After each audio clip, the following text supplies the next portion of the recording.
Hi friends, welcome to our channel Mani's kitchen. ఈరోజు అయితే నేను వంకాయ పచ్చిపులుసుతో మీ ముందుకు వచ్చేసా. దీంట్లో కావాల్సిన పదార్థాలు ఒక పెద్ద సైజు వంకాయ తీసుకున్న, ఇంకా 2 ఆనియన్స్ పెద్ద సైజ్ అండి ఇవి, ఇంకా ఇది చిన్న నిమ్మకాయ సైజ్ అంత చింతపండు, ఉప్పు, పసుపు, పచ్చిమిర్చి, కరివేపాకు, కొత్తిమీర తీసుకున్నానండి. దీంట్లో కావాల్సిన పదార్థాలు అనమాట. ఇప్పుడు ఫస్ట్ అయితే మనం చింతపండు నానబెట్టి పెట్టుకోవాలండి. ఫస్ట్ చింతపండు నానబెట్టుకున్న తర్వాత మనం ఇప్పుడు వంకాయకి రెడీ చేసుకుందాం. వంకాయ కాల్చుకోవడానికి ఇదిగోండి, ఇలా వంకాయకంతా నూనె రాసుకోవాలన్నమాట.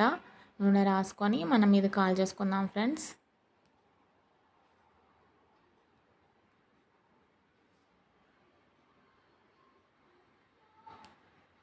ఇది మీడియం ఫ్లేమ్లోనే కాల్చాలండి, హై ఫ్లేమ్లో కాల్చకూడదు. హై ఫ్లేమ్లో కాల్స్తే ఏంటంటే పైన అంతా మాడిపోతుంది, లోపల మాత్రం పచ్చిగా అలాగే ఉంటుంది వంకాయ. మీడియం ఫ్లేమ్లో కాల్చుకోవడం వల్ల లోపల కూడా మంచిగా కాలుతుంది అనమాట. అలాగే లైక్ చేయండి, షేర్ చేయండి, కామెంట్ చేయండి, సబ్స్క్రైబ్ మాత్రం మర్చిపోకుండా చేయండి ఫ్రెండ్స్, ఓకేనా ఫ్రెండ్స్. అలాగే పక్కనున్న బెల్ గంటను కూడా ప్రెస్ చేయండి. అలా చేయడం వల్ల మీకు నా వంటకాలన్నీ ఏవి కొత్త వంటకాలు చేస్తానో అవి నోటిఫికేషన్ ద్వారా మీకు వస్తాయన్నమాట. ప్లీజ్ సపోర్ట్ చేయండి. అలాగే సబ్స్క్రైబ్ మాత్రం మర్చిపోకుండా చేయండి ఫ్రెండ్స్, ప్లీజ్, ఓకేనా. ఇదిగోండి, ఇలా మనం వంకాయ అంతా తిప్పుకుంటూ కాల్చుకోవాలన్నమాట. ఇది నేనైతే నా చిన్నప్పుడు మా అమ్మమ్మ చేసేదనమాట. ఆమె చాలా బాగా చేస్తుంది అనమాట. పచ్చి పులుసులు, చారులు ఇలాంటివి చాలా అంటే చాలా బాగా చేస్తుందండి మా అమ్మమ్మ. నేను ఆమె దగ్గర నుంచి నేర్చుకున్నాను అనమాట. ఇప్పుడు మీకు అలా అలా ఆమె ఎట్లా చేసిందో అట్లా మీకు చూపిస్తున్నానండి. మీరు కూడా ఈ విధంగా చేయండి ఫ్రెండ్స్, చాలా బాగుంటుంది. ఇదిగోండి, వంకాయ అయితే కాలిందనమాట. ఇట్లా పొట్టు ఊడిపోయింది అనుకోండి పైనుంచి, ఇది మంచిగా లోపల కాలిందనమాట. ఇప్పుడు ఇది పక్కన తీసేసుకొని ఇదే మంట మీద మనం 4 పచ్చిమిర్చి తీసుకున్నాం కదండి, ఆ పచ్చిమిర్చి కూడా నార్మల్గా కాల్చుకోవాలి. ఒకవేళ మీకు పచ్చిమిర్చి వద్దు అనుకున్నప్పుడు మనం ఎండుమిర్చి అయినా వేసుకోవచ్చు. ఇలా కాల్చుకొని దీంట్లో మనం కారం వేయము, ఓన్లీ పచ్చిమిర్చి ఇలా కాల్చుకోవాలండి. ఇది చాలా అంటే చాలా బాగుంటుందండి ఈ వంకాయ పచ్చి పులుసు, చాలా సూపర్గా ఉంటుంది. ఇప్పుడు ఎలాగో సమ్మర్ సీజన్ కాబట్టి మనకు చారులు, పచ్చి పులుసులు ఇలాంటివే నచ్చుతాయి కదండి. ఇది రాగి ముద్దలోకైనా, రాగి సంకటిలోకి, మళ్ళీ రైస్లోకి నార్మల్గానే తినొచ్చు ఫ్రెండ్స్. అద్దరిపోతుంది అసలు టేస్ట్ అయితే. ఇదిగోండి, ఇప్పుడు వంకాయ ఇదంతా ఇట్లా మనం కాల్చుకున్నాం కదా, ఈ పొట్టు తీసేసుకోవాలండి. ఒకవేళ వేడిగా ఉందనుకోండి ఫ్రెండ్స్, దీని మీద కొంచెం వాటర్ ఇట్లా వేసుకుంటూ మనం తీసేసుకోవాలి. చాలా అంటే చాలా సింపుల్గా అయిపోతుంది. ఇప్పుడు ఈ తొడిమె కూడా తీసేసుకుందామండి. ఈ తొడిమె మనకు అవసరం లేదు వంకాయది. ఇది తీసేసుకొని పక్కన పెట్టేసుకున్న తర్వాత స్మాషర్తో ఈ వంకాయనంతా స్మాష్ చేసుకోవాలి ఫ్రెండ్స్. చాలా ఈజీ ఫ్రెండ్స్, ఇదైతే చాలా ఈజీ. మనకు ఈ పెద్ద వంకాయ లేకపోయినా నార్మల్ చిన్న వంకాయలతో అయినా చేసుకోవచ్చు. చిన్న వంకాయలు కూడా ఇట్లనే కాల్చుకొని చేసుకోండి ఫ్రెండ్స్, చాలా బాగుంటుంది. నేనైతే సమ్మర్లో అయినా ఎనీ సీజన్ వంకాయ పచ్చి పులుసు చాలా బాగుంటుంది. సమ్మర్లో మాత్రం కొంతమందికి చారులు ఇట్లా రసాలు ఇష్టం ఉంటుంది కాబట్టి వంకాయ పచ్చి పులుసు కూడా ది బెస్ట్ అనమాట. ఇది రాగి సంకటలోకి కూడా బాగుంటుందండి. రాగి సంకటిలోకి మాత్రం అద్దిరిపోతుంది, రైస్లోకి కూడా బాగుంటుంది. ఇదిగోండి, పచ్చిమిర్చి కాల్చి పెట్టుకున్నాం కదా, అది కూడా మనం స్మాష్ చేసుకోవాలి. ఇలా అంతా చేతితోటి మంచిగా ఇట్లా స్మాష్ చేసుకొని చాలా బాగుంటుంది ఫ్రెండ్స్. ఇది చాలా సింపుల్ కూడా, అసలు దీంట్లో ఎక్కువ ఐటమ్స్ కూడా ఉండవు. వంకాయ, పచ్చిమిర్చి అంతే, ఇంకా మనం వేరే బయట ఇంకా ఏవి అవసరం కూడా ఉండవు.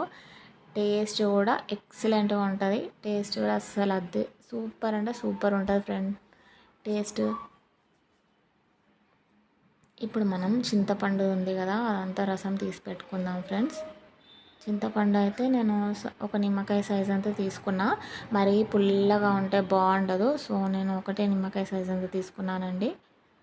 ఇలా అంతా జ్యూస్ తీసేసుకొని ఇప్పుడు దీంట్లో నేను పసుపు వేస్తానండి, 1 టేబుల్ స్పూన్ పసుపు. దీంట్లోనే ఆనియన్స్ సన్నగా తరిగి పెట్టుకోవాలి. ఎంత సన్నగా తరిగి పెట్టుకుంటే ఈ పచ్చి పులుసులోకి ఆనియన్స్ అంత బాగుంటాయి. సాల్ట్ రుచికి సరిపడా వేసుకోండి ఫ్రెండ్స్, సాల్ట్. ఇప్పుడు ఈ గుజ్జు మనం వంకాయది ఏదైతే ఉందో అదంతా దీంట్లో వేసేసుకుందాం ఫ్రెండ్స్. ఇలా చక్కగా చేసుకోవాలి, చాలా బాగుంటుంది. ఇప్పుడు దీంట్లోనే కరివేపాకు, కొత్తిమీర కూడా వేసుకోండి. ఇట్లా అన్నీ పచ్చిగా వేసుకొని ఆహా, ఆ పచ్చి పులుసు ఫ్లేవరే సూపర్ ఫ్రెండ్స్, చాలా బాగుంటుంది ఇది.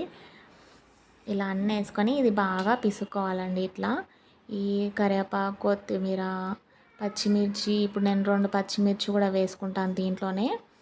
ఈ ఆనియన్స్ ఉన్నాయి కదా, ఇవన్నీ పిసుక్కోవడం వల్ల మంచి ఫ్లేవర్ వస్తుందన్నమాట. చాలా కమ్మగా ఉంటుందండి. చిన్న పిల్లలకైతే అసలు స్పైసీనెస్సే ఉండదు. ఇదిగోండి 2 నేను పచ్చిమిర్చి వేస్తున్నా. ఫస్ట్ నేను 4 వేసా. ఇప్పుడు బెల్లం కూడా వేస్తున్నాను ఫ్రెండ్స్. 1/2 టేబుల్ స్పూన్ బెల్లం. మీకు ఒకవేళ తీపి ఇష్టం లేదనుకుంటే బెల్లం వేసుకోకుండానే చేసుకోవచ్చు. ఎక్సలెంట్గా ఉంటుంది. పిల్లలు కూడా ఎంతో ఇష్టంగా తింటారు ఫ్రెండ్స్. ఇది ఇంకొకటి ఏంటంటే పల్చగా మాత్రం అస్సలు చేసుకోవద్దు. ఇదిగోండి ఇలాగే ఉండాలి చిక్కగా. ఇంకా మీకు ఇంత చిక్కగా వద్దంటే కొద్దిగా వాటర్ వేసుకోండి. ఎక్కువ వాటర్ మాత్రం అస్సలు వేసుకోవద్దు. ఇప్పుడు దీంట్లోకి మనం తాలింపుకి రెడీ చేసుకుందాం. ఓకేనా ఫ్రెండ్స్?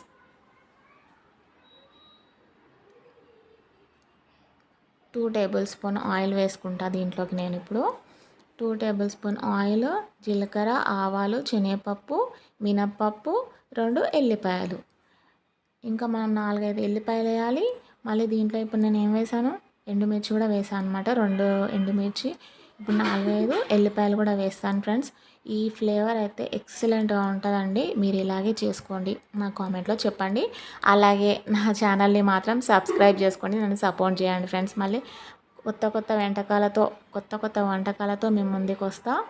మీకు ఇంకేమేమి కొత్త వంటకాలు కావాలో నాకు కామెంట్లో చెప్తే నేను ట్రై చేస్తాను మీకు చేసి చూపించడానికి.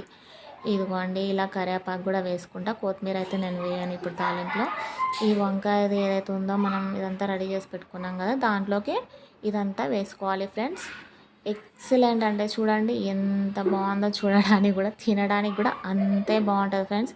రాగి సంకటితో అయినా, రైస్తో అయినా, నార్మల్గా కూడా తినొచ్చు. పిల్లలైనా పెద్దవాళ్ళకైనా ఎవరైనా ఇష్టపడతారు ఫ్రెండ్స్ ఈ వంకాయ పచ్చిపులుసు. ఒక్కసారి మీ ఇంట్లో ట్రై చేసి చూడండి. అయిపోయింది. ఈజీ, చూసారుగా ఎంత ఈజీగా. ఇప్పుడు సర్వింగ్ బౌల్లో తీసేసుకొని తినేసేద్దాం. ఓకేనా ఫ్రెండ్స్? ఇదిగోండి చూడండి ఎంత బాగుందో. నేనైతే ఈరోజు రాగి ముద్దతో ఇది తింటున్నాను అనమాట. ఇలా రాగి ముద్ద మీద వేసుకొని తింటుంటే ఆహా ఫ్రెండ్స్ సూపర్ ఉంటుంది. Like, share, subscribe please support చేయండి. అలాగే కామెంట్ చేయండి. సబ్స్క్రైబ్ మాత్రం మర్చిపోకుండా చేయండి. Bye friends.